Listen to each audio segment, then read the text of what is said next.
Right, Bismillahirrahmanirrahim. Assalamualaikum warahmatullahi ta'ala wabarakatuh. Rabbi shrah li sadri wa yassir li amri wa hlul 'uqdatam min lisani yafqahu qawli. This is part 2 of managing conflict topic MGT420. So we have covered part of the chapter. This is what we have already discussed in the earlier video on what is organizational conflict, the types of conflict, the sources of conflicts, and then in terms of conflict management strategies. So these are the three objectives that we have already accomplished. So in this video, we are going to continue with the strategies focused on individuals as well as the strategies focused on the whole organization. So some of the strategies that we can take when we are dealing with conflicts experiencing by individuals, including increasing awareness of sources of conflict, practicing job rotation or temporary assignments, increasing diversity, awareness and skills, and then using permanent transfer or dismissals when necessary.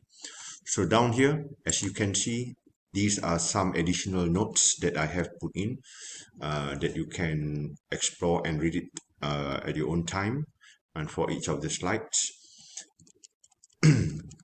For strategies focused on individuals, sometimes the reason why we have conflicts, differing opinions and values and goals and aspirations because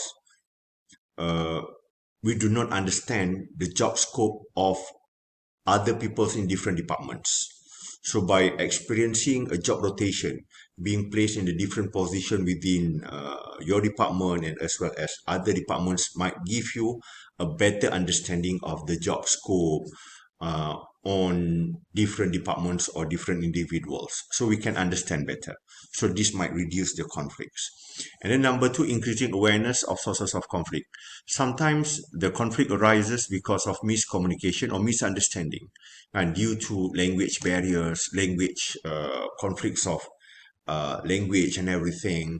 And so we need to be acceptable and understand that sometimes because of the sources of conflict, we might have different opinions and perception. And then the third one, increasing diversity awareness and skills. We can increase the diversity and interpersonal conflicts also can arise because of diversity that can result in recurring conflicts. And because the way that we've been brought up, our background education sometimes are totally different. So the way we look at things also might be different. So that can also create conflicts. So kita nak kena raikan kepelbagaian supaya kita tidak menjadikan sesuatu isu ataupun ketidakselesaan, suatu perkara yang tidak sampai pada kita punya expectation and as a something yang boleh menyebabkan kita rasa uneasy ataupun can affect kita punya motivation and also job performance. And then last kali kalau dah semua benda tak boleh, so organisation will use opt for transfer or dismissal lah. Kan kalau misalnya kata orang yang create konflik tu terlalu memudaratkan, terlalu toxic, kan so in order to avoid from others to be affected, so kita buat dismissal, kan ataupun kita transfer to a different department, different branches. For the organisation, conflict can signal the need for changes in an organisation structure or culture. Dan bila kita tengok macam terlalu too much negativity, terlalu banyak sangat, terlalu kerap sangat berlakunya isu kan di kalangan kita punya staff kan, departments and whatnot, and maybe it is the problem with our organisation structure and also culture. And so maybe by altering the structure and also embedding a new culture within the organisation can minimize the level of conflicts that you are experiencing. And also what you can do is altering the source of conflict. Let's see what else do I have here.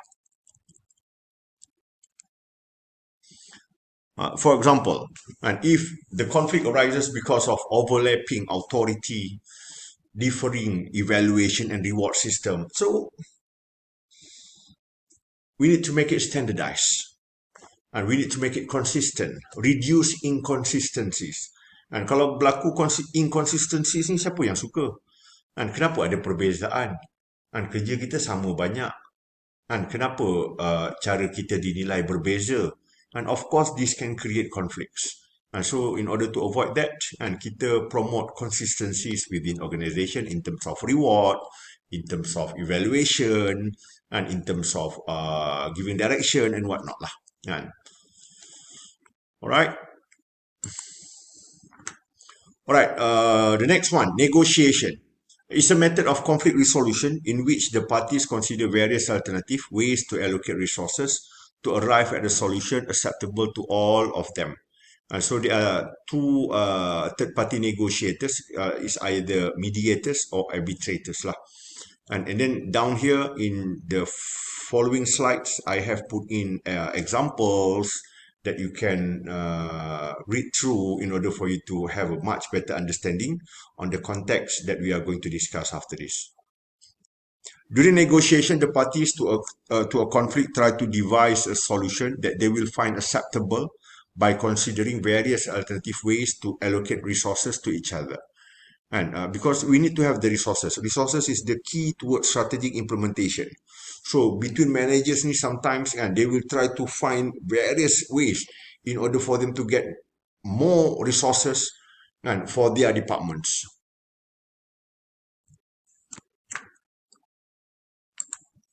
The third-party negotiator and an impartial individual with expertise, sama ada mediator atau arbitrators tadilah, and in handling conflicts and negotiations who helps parties in conflict reach an acceptable solution lah. And kalau kita dah tak boleh nak compromise, tak boleh nak communicate, tak boleh nak negotiate, accommodate between each other, so maybe we need to engage with a third party negotiator.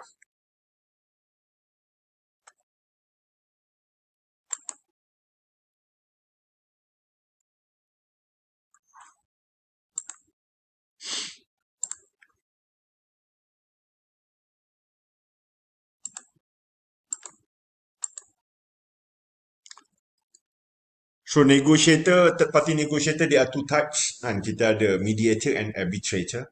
Mediator facilitates negotiation but has no authority to impose a solution. And they do not force either party to make concessions, nor can they force an agreement to resolve a conflict. They can make suggestions, tapi they cannot enforce. They cannot force conflicting parties to agree to the resolve proposed solutions provided by the mediator. Tapi lain, on the other hand, with arbitrators is third-party negotiators who can impose what they believe to be fair solution to a dispute that both parties are experiencing. And both parties are obligated to abide by the decisions being made by the arbitrator. So here are some of the examples. I'll let you read through the examples and then you decide which one is which. Alright, the first example is the mediator, because they just assist and they cannot enforce the decision. But example 2 is an arbitrator. So here are some additional notes as well on the differences between mediator and arbitrator. And so kalau kita dah go to arbitrator, and so you have to bind by the resolution by the arbitrator lah. Okay. The next one is distributive negotiation. In distributive negotiation, two parties perceive that they have a fixed pie of resources that they need to divide, and therefore they take a competitive adversarial stance. And it's an adversarial negotiation in which the parties in conflict compete to win the most resources while conceding as little as possible. And banyak contoh distributive negotiation. Kita nak beli kereta, kita nak kereta harga paling murah, and seller of course lah, agent dia nak harga yang paling mahal. They want to make a lot of money. Kita nak kurangkan kos kita. Kita cakap pasal dispute gaji pun sama juga. Kan, distributive negotiation. Kat bawah ni ada, saya bagi beberapa senario. Salary negotiation, kan, of course kita nak, the HR wants to control the salary cost, budget of the company. Kita pula, nature kita, of course we want to have the highest salary. So dalam distributive negotiation ni, kita berkeras. Kenapa kita nak banyak macam tu? And then on the part of HR pula, dia pun berkeras. Kenapa dia boleh bagi banyak macam ni? So that is part of the distributive negotiation lah. Annual bonus punya allocation pun, that is also another example that you can read through. Integrative bargaining and cooperative negotiation, in which the parties in conflicts work together to achieve a resolution that is good for both of them. So dia dalam organisation, this is an example yang saya bagi. Bawah tu training and development. An employee wants to attend an expensive professional development course. An integrative outcome is that HR agrees to fund the cost if the employee commits to staying for a minimum period or agrees to train colleagues afterwards, benefiting both the employee and organisation. Lepas kita dah attend that course, it is not for your own benefit. You have to come back and then kita akan letak bond untuk 2 tahun dengan company. Contohnya kita dia dah spend 15,000. So kita punya kontrak untuk setahun ataupun 2 tahun, kita bond dengan company. And then ataupun at the same time kita kena buat sharing session, 3 kali sharing session. Gunakan ilmu yang kita dapat tu supaya kita boleh train pula kawan-kawan. So if both parties agree, so this is what we call as integrative bargaining lah. What are the strategies to encourage integrative bargaining? So kita goals macam tadi, kena buat 3 sesi perkongsian, ataupun kena sign contract for 2 years, tak boleh nak keluar daripada company, for example, kalau they fund for your training expenses. So goals that both parties agree to regardless of the source of their conflict lah.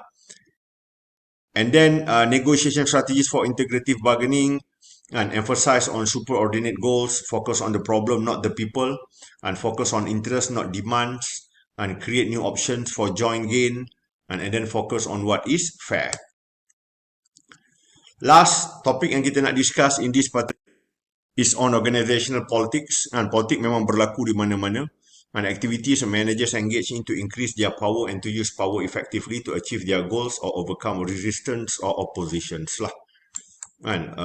So politics ni tactics that managers use to increase their power and to use power effectively to influence others and to gain support while overcoming resistance to opposition ataupun resistance to change. Politics, importance of politics, dia boleh jadi positif and negatif. Positive force bila kita nak dapat implement apa yang kita perlu buat. Dia boleh jadi negatif bila kita menggunakan to our own advantage lah. Nak naik pangkat, so kita pun baik dengan orang atasan supaya kita dapat naik pangkat. So that is also part of the politics. So ada 2 part yang dalam ni yang kita nak kena discuss. Number 1, political strategies for gaining and maintaining power.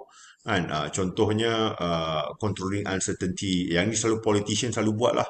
Controlling uncertainty, making oneself irreplaceable, being in a central position, generating resources. Macam kalau kita tengok Syed Saddiq dia banyak generate dia punya own resources, fund, dana untuk orang muar, for example. Berbagai cara yang dia buat. So dia buat kita rasa macam in order to maintain dia punya power so whatever means lah and then building alliances, develop mutually beneficial relations with others inside and outside of the organization. And finally, strategies for exercising power. So political strategies for gaining and maintaining power, itu kita dah buat. This is the last part, strategies for exercising power, relying on objective information, bringing in an outside expert, controlling the agenda, and making everyone a winner lah. And by providing objective information, using experts' opinion, influencing which alternatives are considered or whether a decision is actually made, and making sure that everyone whose support is needed benefits personally from providing that particular support. So that's all for the content of organizational conflict. Please read through additional notes at the bottom of the slides, and I wish you all the best. Alright, ciao. Assalamualaikum.